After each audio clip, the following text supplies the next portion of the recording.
13 अगस्त 1972 पाकिस्तान के रावलपिंडी में मौजूद एक कड़ी सुरक्षा वाले प्रिजनर ऑफ वॉर यानी POW कैंप में वो रात इतिहास बनने वाली थी। यही वो कैंप था जहां 1971 के भारत पाकिस्तान युद्ध के बाद भारतीय वायुसेना के 12 पायलटों को बंदी बनाकर रखा गया था।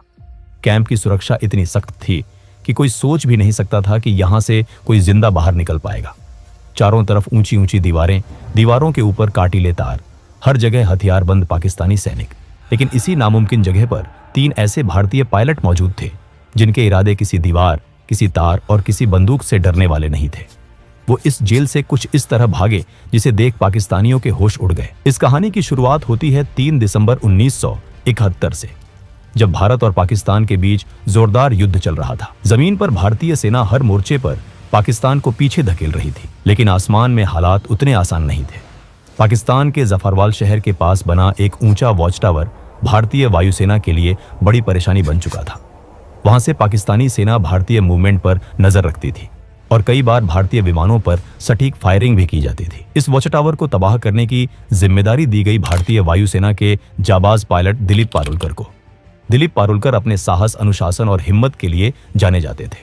उन्हें पता था कि मिशन आसान नहीं है, लेकिन देश के लिए यह जोखिम उठाना जरूरी था। 10 दिसंबर 1971 को दिलीप पारुलकर अपने सुखोई 7 फाइटर जेट के साथ मिशन पर निकले। जैसे ही वो वॉच टावर के पास पहुंचे, पाकिस्तान की एंटी एयरक्राफ्ट गनों ने जबरदस्त फायरिंग शुरू कर दी। गोलियां सीधे उनके जेट की तरफ आ रही थी। कुछ ही पलों में उनका विमान बुरी तरह डैमेज हो गया। हालात बिगड़ते देख पारुलकर ने बिना समय गवाए इजेक्ट किया। उनकी जान तो बच गई, लेकिन किस्मत ने उन्हें दुश्मन की जमीन पर उतार दिया। जमीन पर उतरते वक्त पारुलकर पहले से घायल थे। दर्द से जूझते हुए वो खुद को संभाल ही रहे थे कि आसपास के पाकिस्तानी आम लोग वहां जमा होने लगे। भीड़ दुश्मन चिल्लाने लगी। देखते ही देखते लोगों ने उन्हें पीटना शुरू कर दिया। उनका सामान छीन लिया गया। चोट, थकान और मारपीट की वजह से पारुलकर वहीं बेहोश हो गए। अगर थोड़ी भी देर हो जाती तो शायद भीड़ उन्हें जान से मार देती, लेकिन तभी पाकिस्तानी सैनिक वहां पहुंच गए। सैनिकों ने भीड़ को हटाया और कहा, यह जिंदा हमारे ज्यादा काम का है। इस तरह दिलीप पारुलकर को मौत के मुंह से निकालकर हिरासत में ले लिया गया। जब पारुलकर को होश आया तो उन्होंने खुद को एक अंधेरी, तंग और सीलन भरी कोठरी में बंद पाया। सामने एक पाकिस्तानी अधिकारी खड़ा था। उसने कागज और पेंसिल उनकी तरफ बढ़ाए और कहा, आदमपुर एयरबेस का नक्शा बनाओ। आदमपुर एयरबेस भारतीय वायुसेना का एक बेहद अहम ठिकाना था। पारुलकर ने तुरंत मना कर दिया। इसके बाद शुरू हुआ टॉर्चर का सिलसिला। आखिरकार भारी दबाव में आकर पारुलकर ने नक्शा बना दिया। पाकिस्तानी अधिकारी बहुत खुश हुआ, लेकिन कुछ देर बाद वो गुस्से में वापस लौटा। असल में पारुलकर ने आदमपुर एयरबेस का नहीं, बल्कि मुंबई एयरपोर्ट का नक्शा बना दिया था। गुस्से में अधिकारी ने सजा सुना दी। पूरी रात कोठरी के एक कोने में खड़े रहना होगा। एक गार्ड को आदेश दिया गया कि अगर पारुलकर बैठे तो तुरंत गोली मार दी जाए। पूरी रात पारुलकर खड़े रहे। शरीर जवाब दे रहा था, लेकिन गार्ड को उन पर तरस आ गया। उसने धीरे से कहा, सुबह तक बैठ जाओ, अगर कोई आएगा तो मैं खास दूंगा, तब तुम खड़े हो जाना। इसके बाद कई रातें पारुलकर ने उसी अंधेरी कोठरी में बिताई। लगातार टॉर्चर हुआ, लेकिन उन्होंने अपने मुंह से कुछ नहीं निकाला। आखिरकार पाकिस्तानी अधिकारी भी थक गए और कुछ दिनों बाद उन्हें बाकी भारतीय बंदियों के साथ एक ही कैंप में डाल दिया गया। यही था रावलपिंडी का POW कैंप, जहां भारतीय वायुसेना के 12 पायलट कैद थे। यहां पारुलकर को पता चला कि बाकी साथियों के साथ भी ऐसा ही बर्ताव हुआ था। सबने दर्द सहा था, लेकिन किसी का हौसला नहीं टूटा था। इस कैंप के इंचार्ज थे उस्मान हामिद। वो भारतीय पायलटों के साथ सम्मान से पेश आते थे। हालांकि कई पाकिस्तानी अधिकारियों को ये बात बिल्कुल पसंद नहीं थी। उसी उस्मान हामिद ने भारतीय पायलटों को एक कैसेट प्लेयर और एक एटलस दिया। शायद उन्हें अंदाजा भी नहीं था कि ये छोटी सी मदद आगे चलकर कितनी बड़ी कहानी लिखेगी। 25 दिसंबर 1971 को कैंप में खबर पहुंची, ढाका में पाकिस्तान ने सरेंडर कर दिया है। भारत युद्ध जीत चुका है। 93,000 पाकिस्तानी सैनिक भारत की क़यादत में थे। कैंप में खुशी की लहर दौड़ गई। सबको लगा कि अब जल्द ही वो घर लौटेंगे, लेकिन दिलीप पारुलकर का मन कुछ और कह रहा था। उन्हें पता था कि कैदियों की अदला बदली में लंबा वक्त लग सकता है।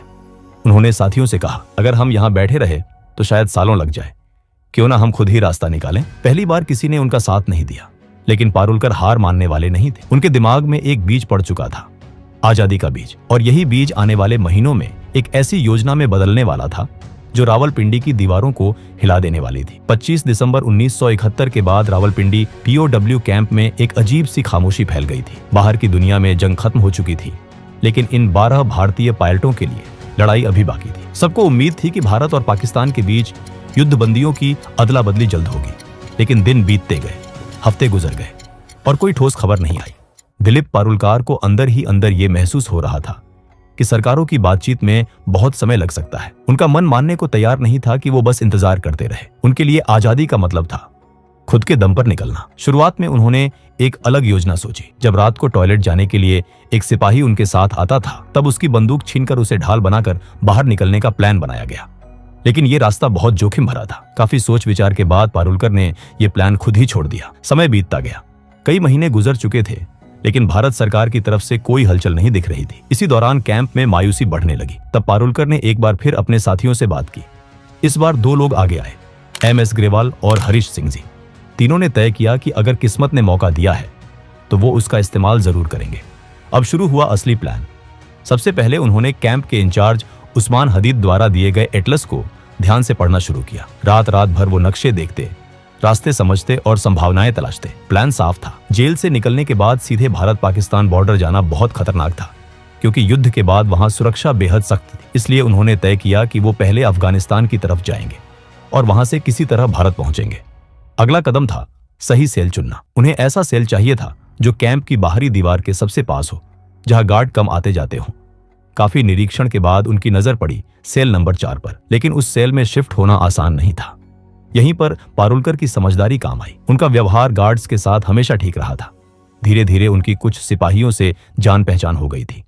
उसी का फायदा उठाकर उन्होंने रिक्वेस्ट डाली और आखिरकार पारुलकर, ग्रेवाल और हरीश सिंह जी को सेल नंबर 4 में शिफ्ट कर दिया गया। इस सेल में पहले से एक और भारतीय पायलट मौजूद थे, विद्याधर शंकर चाटी। चाटी भागने के प्लान में शामिल नहीं होना चाहते थे, लेकिन वो इन तीनों की मदद करने को तैयार थे और यही मदद आगे चलकर बेहद अहम साबित होने वाली थी। अब असली चुनौती थी दीवार में सुरंग बनाना।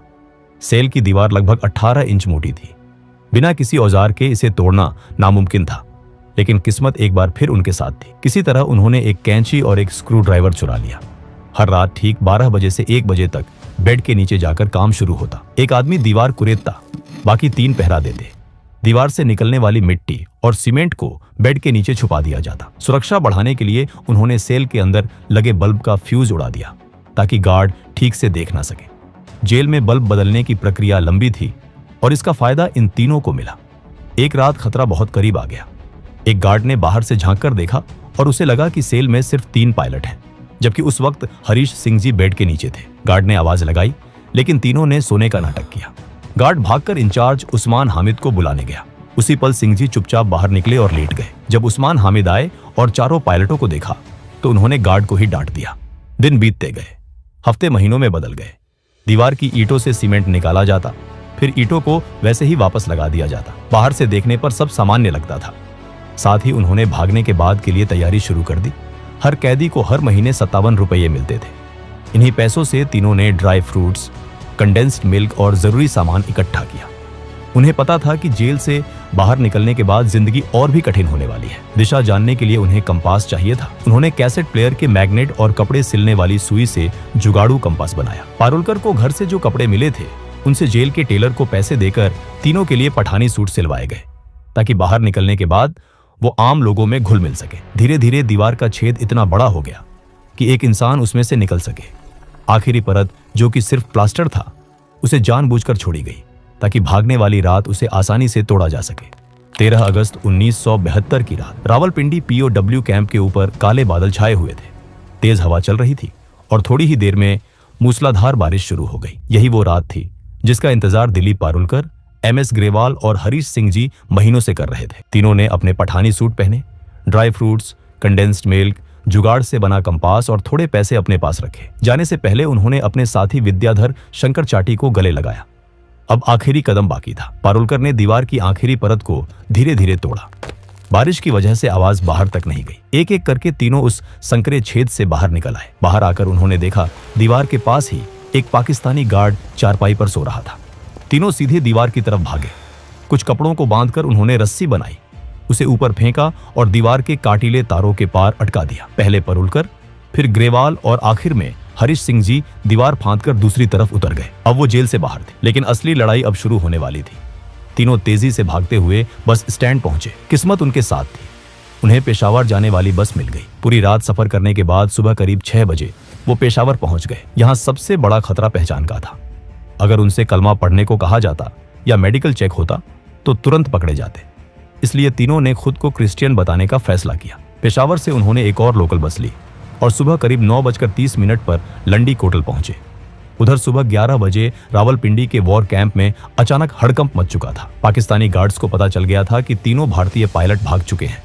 जब गार्ड्स उनके सेल में पहुंचे और दीवार में बना वो बड़ा सा सुराख देखा तो कुछ पल के लिए सब सन्न रह गए। किसी को यकीन ही नहीं हो रहा था कि इतनी कड़ी सुरक्षा के बावजूद ये नामुमकिन काम हो गया। गार्ड्स गुस्से से तमतमा उठे। उन्हें लगा कि अगर सीनियर अफसरों को सच्चाई पता चली तो सजा उन्हीं को मिलेगी।